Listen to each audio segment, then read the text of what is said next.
இரவு மற்றும் பகலில் பாறைகள் தொடர்ச்சியாக உறைவதும் உருகுவதும் எதை ஏற்படுத்துகின்றன? ஏ. விரிவடைதல் மற்றும் சுருங்குதல். பி. வேதியியல் மாற்றம். சி. மண் உருவாக்கம். டி. கனிம வீழ்படிவு. சரியான பதில் ஏ. விரிவடைதல் மற்றும் சுருங்குதல். 3. சரியான விடை ஏ. விரிவடைதல் மற்றும் சுருங்குதல். பாறை இடுக்குகளில் உள்ள நீர் உறையும் போது விரிவடைவதும் உருகும்போது சுருங்குவதும் பாறைகளில் அழுத்தத்தை ஏற்படுத்தி அவற்றை சிதைக்கிறது. இது பனிப்பாறை சிதைவு எனப்படும். பின்வருவனவற்றுள் குறைந்த மக்கள் அடர்த்தி கொண்ட பகுதியாக பட்டியலிடப்பட்டுள்ளது எது? ஏ. கிழக்கு America, eastern united states. B. தென்கிழக்கு ஆசியா. சி. மேற்கு ஆஸ்திரேலியா, வெஸ்டர்ன் ஆஸ்திரேலியா. டி. மத்திய ஐரோப்பா. சரியான பதில் சி. மேற்கு ஆஸ்திரேலியா, வெஸ்டர்ன் ஆஸ்திரேலியா. மேற்கு ஆஸ்திரேலியா ஒரு வறண்ட பாலைவன பிரதேசம் என்பதால் அங்கு மக்கள் வாழத் தகுதியற்ற சூழல் நிலவுகிறது. இதனால் அங்கு மக்கள் அடர்த்தி மிகக் குறைவு. ஆஸ்திரேலியாவின் பெரும்பாலான மக்கள் வளமான கடற்கரை ஓரங்களிலேயே வசிக்கின்றனர்.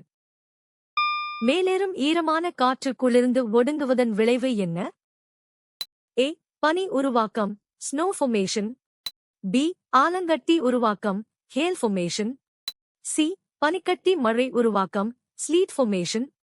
டி. வெப்பச்சலன மழை, கன்வெக்ஷனல் ரெயின்ஃபால். சரியான பதில் டி. வெப்பச்சலன மழை, கன்வெக்ஷனல் ரெயின்ஃபால். சரியான விடை டி. சோகஸ்மேலி. சூரிய வெப்பத்தால் புவி மேற்பரப்பு சூடாகி அதன் மேலுள்ள காற்று விரிவடைந்து மேலே சென்று குளிர்ந்து மேகங்களாக மாறி மழையாக பொழிவது வெப்பச்சலன மழை எனப்படும். இந்தியாவின் மொத்த நிலப்பரப்பில் எத்தனை சதவீதம் வறட்சிக்கு ஆளாகக்கூடியதாக கருதப்படுகிறது? ஏ. 12%. பி. 50%. சி. 60%. டி. 30%. சரியான பதில் டி. 30%. சரியான விடை டி. சோகஸ்மேலி. இந்தியாவின் மொத்த நிலப்பரப்பில் சுமார் 30% வறட்சியால் பாதிக்கப்படக்கூடிய பகுதிகளாக வகைப்படுத்தப்பட்டுள்ளன. ஆண்டுக்கு 750 மில்லிமீக்கும் குறைவான மழை பொழிவு பெறும் பகுதிகள் இதில் அடங்கும். விவசாயம் வளர்ந்தபோது மனிதன் எந்த வகையான குடியிருப்புகளை கட்டினான்? ஏ. கல் சுவர்கள் மற்றும் வைக்கோல் கூரைகள். பி. குடிசைகள் மற்றும் மண் வீடுகள். சி. மரக்குடில்கள் மற்றும் குகைகள். டி. கூடாரங்கள் மற்றும் சாய்வு கூரைகள். சரியான பதில் பி. குடிசைகள் மற்றும் மண் வீடுகள்.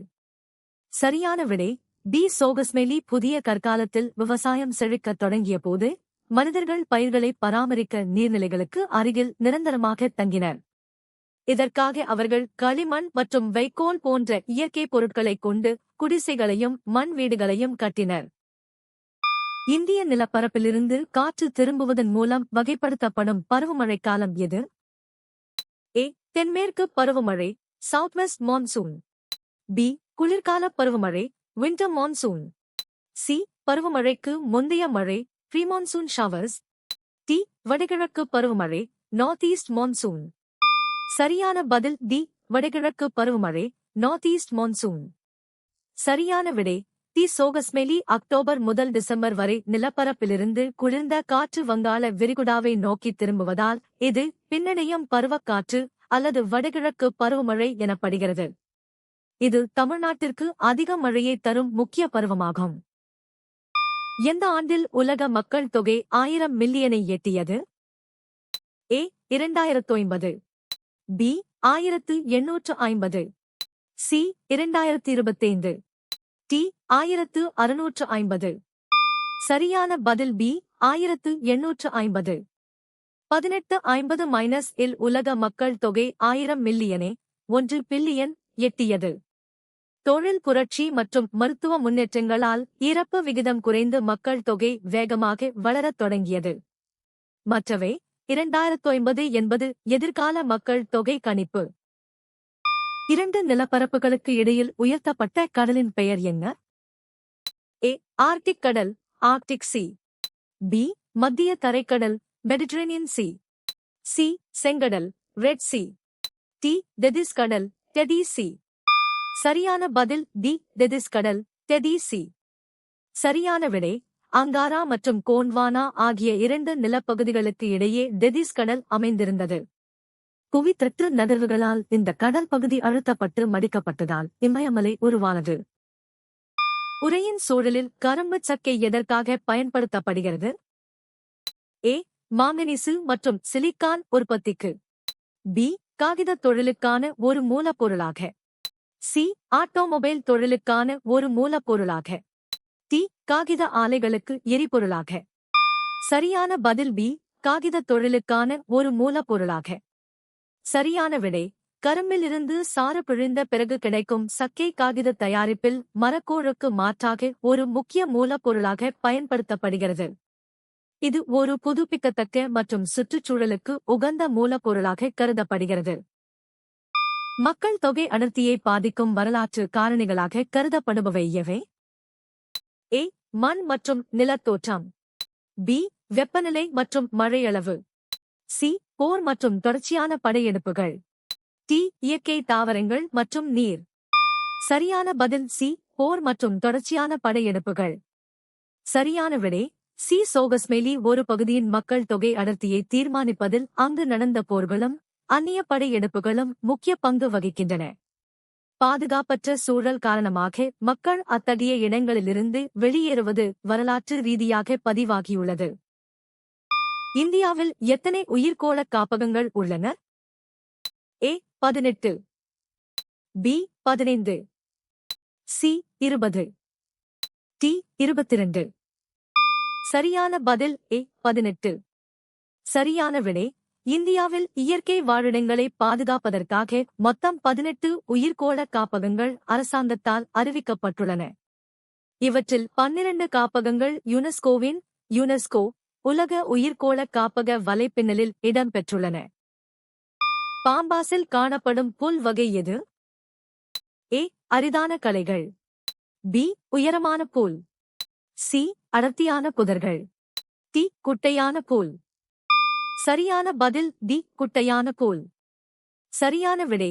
டி. சோகஸ்மேலி தென் அமெரிக்காவின் பாம்பாஸ் சமவெளிகள் மிதவெப்ப மண்டல புல்வெளிகளாகும்.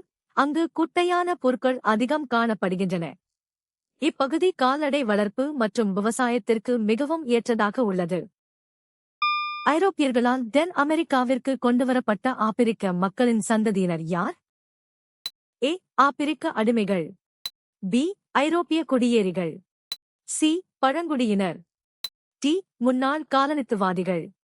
சரியான பதில் ஏ. ஆப்பிரிக்க அடிமைகள். சரியான விடை ஏ. 16 முதல் 19ஆம் நூற்றாண்டு வரை ஐரோப்பிய காலனித்துவவாதிகளால் தோட்ட வேலைகளுக்காக ஆப்பிரிக்காவிலிருந்து மக்கள் அடிமைகளாக கொண்டுவரப்பட்டனர். இவர்களின் சந்ததியினர் இன்றும் தென் அமெரிக்காவின் கலாச்சாரம் மற்றும் மக்கள் தொகையில் ஒரு அங்கமாக உள்ளனர். சஹேல் என்ற சொல்லின் பொருள் என்ன? ஏ. பாலைவனம். பி. காடு. சி. மலை. டி. எல்லை அல்லது விளிம்பு border or margin.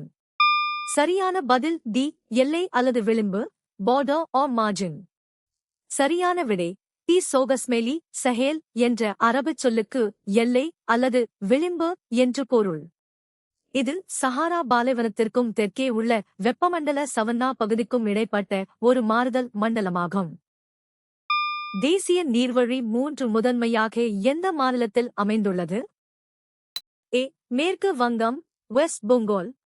B. Uttar Pradesh Uttar Pradesh. C. Kerala Kerala. D. Assam.